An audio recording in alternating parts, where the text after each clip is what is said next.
6 মাসের গর্ভাবস্থায় আমার স্বামী হাসপাতালে বসে আমার হাতে 100 টাকা দিয়ে চলে গেল। হাতে থাকা 100 টাকা নোটের দিকে তাকিয়ে আমি হতভম্ব হয়ে গেলাম। কিছুক্ষণ পূর্বে ঘটে যাওয়া ঘটনাটি এখন আমার মাথার মধ্যে ঘুরে বেড়াচ্ছে। ডাক্তার দেখানোর জন্য আমি আর আমার স্বামী দুইজন মিলে এই হসপিটালে আসলেও আমার স্বামীর কাছে যখনই তার ভাবির ফোন আসে তখনই সে ফোনটা ধরে বলে আমি এক্ষুনি আসছি। কথাটা কোনো রকমে শেষ করে এরপর আমার হাতে 100 টাকা ধরিয়ে দিয়ে আর বলল তুমি ডাক্তার দেখিয়ে বাড়িতে চলে যেও, পরি অসুস্থ তাই আমি সেখানে যাচ্ছি। একথা বলে আমার স্বামী সেখান থেকে চলে যায়। আমি আর ওকে কিছু বলার সুযোগ পেলাম না। পরি আমার স্বামীর ভাইয়ের মেয়ে, তার অসুস্থতায় আমার স্বামীর এইরকম ভাবে চলে যাওয়ায় আমার একদমই স্বাভাবিক লাগলো না। এই বিষয়টা আমার কাছে স্বাভাবিক লাগতো যদি সেখানে দেখার মতন পরীকে কেউ না থাকতো। সেখানে পরির বাবা ছিল, মা ছিল এবং সেখানে আমার শাশুড়িও থাকে। তারপরও আমার স্বামীর ছুটে যাওয়া লাগলো। বিয়ের পরে আমার স্বামীর মাঝে তার ভাবি এবং তার ভাইয়ের সন্তানদের প্রতি অতিরিক্ত মায়া দেখতে পাচ্ছিলাম। সে তার ভাইয়ের সন্তানদেরকে এতটা ভালোবেসে যে আমি যদি কখনো তাদের সম্পর্কে দুইটা নেগেটিভ কথা বলি তাহলে সে আমার গায়ে হাত তোলে। বিবাহিত জীবনের এসব ঘটনাটি আমার জীবনে প্রায়ই ঘটেছে। এই 1.5 বছরে আমার স্বামী আমার গায়ে যতবার হাত তুলেছে সব তার ভাবি আর তার ভাইয়ের বাচ্চাদের কারণে। কখনো এছাড়া আমাদের মধ্যে কোনো ঝগড়া হতো না। ঝগড়া যতটুকুই হতো ততটুকুই শুধু তার ভাবিকে নিয়ে আর তার ভাইয়ের বাচ্চাদেরকে নিয়ে। সেজন্যই আমার স্বামী আমাকে ডাক্তার দেখাতে এসে এইভাবে তার ছুটে যাওয়া আমার একদমই ভালো লাগলো না। তাছাড়া সে যাওয়ার সময় আমার হাতে মাত্র 100 টাকা দিয়ে গিয়েছে। আমাকে দিয়ে গেছে শুধুমাত্র গাড়ি ভাড়া। ডাক্তার যে আমাকে ওষুধ দিতে পারে, টেস্ট দিতে পারে কিংবা ডাক্তারের ভিজিট দেওয়া লাগবে সেটা যেন সে জানেই না। যদি ভাবতাম যে আমার স্বামীর কাছে টাকা নেই তাহলে আমি এটা মেনে নিতে পারতাম, কিন্তু এমন নয়, তার কাছে যথেষ্ট টাকা রয়েছে কিন্তু সে বরাবরই আমার প্রতি উদাসীন। এসব ভেবে একটা দীর্ঘশ্বাস ফেলে ডাক্তার না দেখে আমি বাড়ির দিকে চলে গেলাম। বাড়িতে যাওয়ার সময় রাস্তার পাশে ফুচকার দোকান দেখে আমার খুব খেতে ইচ্ছা করছিল, কিন্তু খেতে পারলাম না কারণ এখন ফুচকা খেলে আমাকে বাড়িতে হেঁটে যেতে হবে, কারণ আমার কাছে তো আর কোনো টাকা নেই 100 টাকা বাদে। আর এই অবস্থায় আমি হাঁটতে চাচ্ছিলাম না, তাই নিজের ইচ্ছাটাকে দমিয়ে আমি বাড়িতে চলে আসলাম। রাত 12টার দিকে আমার স্বামী বাড়িতে ফিরে। আমার স্বামী বাড়িতে ফিরতে আমি তাকে শান্ত গলায় বললাম যে বাড়িতে ফিরলে যে পরিয়া তো তাড়াতাড়ি সুস্থ হয়ে গেল, তাকে রেখে তুমি চলে আসলে, এখন তোমার কষ্ট হচ্ছে না? আমার মুখে এরকম কথা শুনে আমার স্বামী বিরক্ত হয় আর আমাকে বলে বাজে কথা বলো না, সবসময় ওদের কেমন হিংসা করো না তো, যখনই তোমাকে দেখি তখনই তুমি ওদেরকে নিয়ে উল্টাপাল্টা কথা বলো। আমি বললাম আমি উল্টাপাল্টা কথা বলছি নাকি তুমি আমাকে উল্টাপাল্টা কথা ভাবাতে বাধ্য করছো?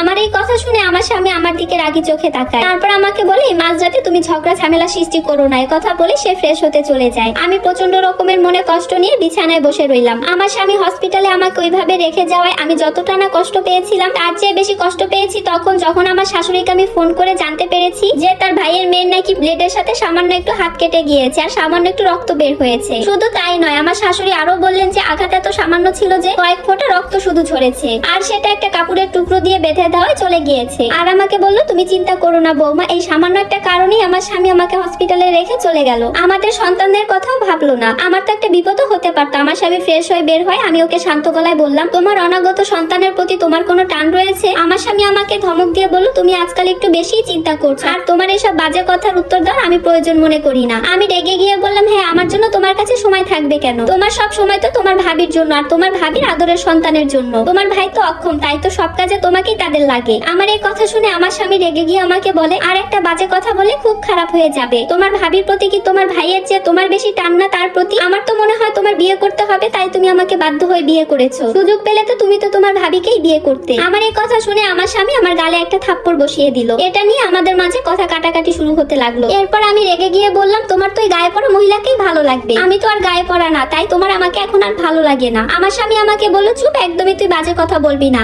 আর তুই কাকে গায়ে পড়া বলতেছিস? ভাবি তোর মতো না বলে তোর তাকে দেখে হিংসা হয়, তাই তো সারাক্ষণ তাকে নিয়ে জ্বলতে থাকিস। আমি বললাম আমি ওর মতো খারাপ মহিলা নাকি? এ কথাটা আমি শেষ করতে পারিনি। তার মাঝে আমার স্বামী আমাকে আরো কয়েকটা চড় লাগিয়ে দেয়। এরপর আমাকে ইচ্ছা মতো মারতে থাকে। আমি যে 6 মাসের গর্ভবতী সেটাও সে তোয়াক্কা করলো না। এসব বিষয় নিয়ে যখনই কথা ওঠে তখনই আমার স্বামী আমাকে এভাবে মারধর করে। রাতেও আমার স্বামী যেন কোথায় বের হয়ে গেল। আমি যতবার ওর কাছে জিজ্ঞাসা করেছি যে তোমার ভাবির সাথে তোমার এত ভালো সম্পর্ক কেন, কিন্তু কখনো আমি এই কথার কোনো জবাব পাইনি। প্রথম দিকে আমিও ভাবতাম হয়তো এটা স্বাভাবিক, ভাইয়ের ছেলে মেয়েদেরকে ভালোবাসবে এটাই তো স্বাভাবিক, ভাবিকে হয়তো ভাবি হিসাবেই অনেক সম্মান করে। কিন্তু দিনের পর দিন আমার স্বামীর এরকম আচরণ আমার কাছে অস্বাভাবিক মনে হলো। এই মানুষটা আমার স্বামী, অথচ আমাকে কোনো কিছুই উপহার দেয় না। বিয়ের 1.5 বছরে 2টা শাড়ি ছাড়া আমাকে আর কিছুই কিনে দেয়নি। এই মানুষটি প্রতি মাসে তার ভাবি ভাতে যে সবার জন্য নতুন কাপড় কিনে তাদের পিছনে অনেক টাকা খরচ করে, আর এটাকে আমার কাছে স্বাভাবিক মনে হতে পারে? শুধু কি তাই, রাত নেই দিন নেই, যখন তার ভাবি ফোন দিবে তখনই আমার স্বামী চলে যাবে তার কাছে। যখনই আমার ধৈর্যের বাঁধ ভেঙে যায় আর আমি এসব নিয়ে প্রশ্ন করি আর তখনই তার গায়ে হাত তোলা শুরু। আমি অনাথ হয়, আমার এমন কোনো আপন মানুষ নেই যে আমি এসব কথা কারোর সাথে শেয়ার করব।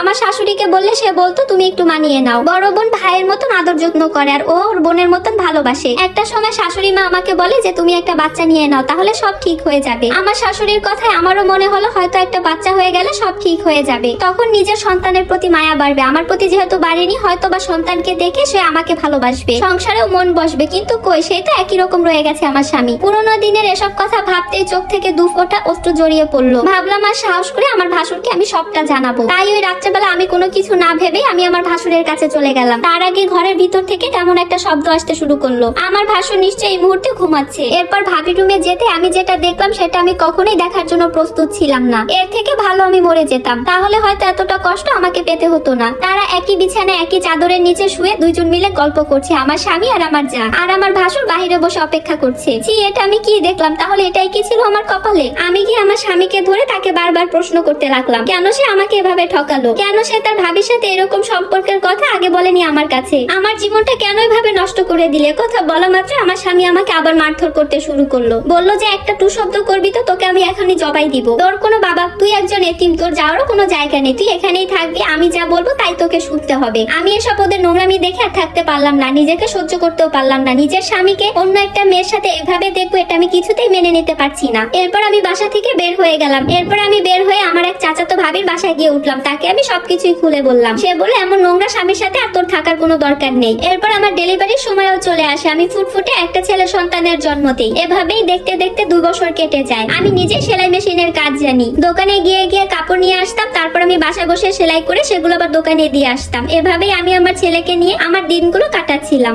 এরপর বেশ কিছুদিন পরে আমার ভাবি আমাকে বললো যে তুই বিয়ে করে নে, এভাবে তোর সময় কাটে না, যেহেতু তোর বয়সও এখন ছোট। কিন্তু আমি আমার ভাবিকে বললাম, ভাবি জীবনে একবার ঠকেছি, কোনো পুরুষ মানুষকে আর বিশ্বাস করতে আমি পারবো না। আমি আমার ছেলেকে নিয়ে এভাবে আমার বাকি জীবন কাটিয়ে দিব। তোমরা দোয়া করো আমি যেন পারি আমার জীবনটাকে এভাবে কাটাতে। এরপর খবর পেলাম কারোর মাধ্যমে আমার ভাসুর নাকি মারা গিয়েছে। আমার ভাসুর মারা যাওয়ার পরে আমার স্বামী আর আমার যা মিলে দুজনেই বিয়ে করেছে। কিন্তু আমার স্বামীর কপালে সেই সুখ বেশি দিন টিকলো না। আমার যা অন্য একটা ছেলের সাথে চলে গিয়েছে। এই কথাটা শোনা মাত্রই আমার মতন খুশি এই পৃথিবীতে আর কেউই হয়নি। আমার স্বামী যেমন আমাকে ঠকিয়েছে তেমনি নিজেও এখন ঠকেছে। তাই তো পাপ বাপকেও ছাড়ে না, পাপের ফল একদিন পেতেই হবে।